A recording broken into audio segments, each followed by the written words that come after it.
January 23rd, 2015. Haven't met the other tenant on the upper floor yet. I have heard him scuttling about his room, getting in at all hours, washing his body in the communal shower. The bathroom is a work in progress. There is a functioning toilet, the seat of which the roomie manages to piss on regularly. I'm not kidding. And a shower/tub combination. This morning I found out that the water has decent pressure and can be hot. Very hot. I think my shriek of surprise and discovery was audible in the house across the street. Unfortunately, as there is no sink there, I am forced to use the one in the kitchen for minor hygienic activities like brushing my teeth, clipping my nails, shaving, etc. The same sink that he must use for similar activities. At least I know he isn't pissing in it. The evidence is on the toilet seat every morning. The kitchen itself is absolutely adequate, built with that sort of sturdy yet slightly off-center craftsmanship that is the hallmark of all Eastern European immigrants, proudly bringing their cultural history of cut rate and shoddy construction to the New World. It's no wonder the Russians lost the cold race. I mean, they might have managed missiles and nuclear warheads. I now have my doubts as to their actual effectiveness. But the silos they were housed in, having been constructed with that small but inevitable tilt, would have shifted the launch trajectory by maybe 1 degree, though it probably looked perfectly square to their alcohol-sodden eyes.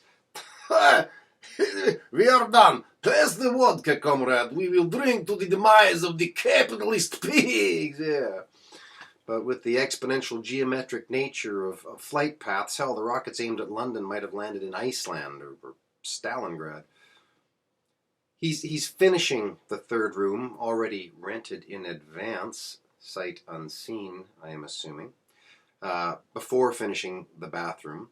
There are 4 days left before his new tenants arrive, and I'm becoming quite fascinated with the slow panic that is building in him as he putters and fiddles endless hours of the day, whether anyone is trying to nap or not. Last night he was still going at 9:30. I poked my head in to nod in approval and offer some smiling encouragement. He wiped the sweat off his brow, itself being quite an achievement, sweating in that crispy air. Almost fell off his three-step, managed to avoid plunging the still-spinning drill into his thigh, and gave me a hearty salute. Unfortunately, he waved with his drill, and the weight of the thing, a 1983 Black & Decker, solid steel and chunky, did manage to finally pull him off the little ladder. His mid-air contortions and subsequent upright landing lends me to believe he may have been a member of the Russian gymnastics squad in his youth. Which is to say, their creative use of steroids and genetic manipulation resulted in people who were very physically adept, but somehow not very mentally capable. Another fine Soviet tradition. I mumbled my exhortations as I left before any further physical injury threatened. He claims he's putting new insulation between the rooms to cut down on the noise that was bleeding between them. He must have already done the wall between me and my so-called neighbor. I have to practically crouch with my ear against the wall to hear his incoherent mumblings. Having witnessed Vladdy's progress over the last few days, including hearing through the newly soundproofed walls the various and hearty outbursts of cursing in both Russian and English, usually following a smashing or crashing sound, I am curious as to the living arrangement he will propose to the new people, whether he will sleep with them in their room while he finishes the ceiling, or if they will be sleeping with his wife downstairs.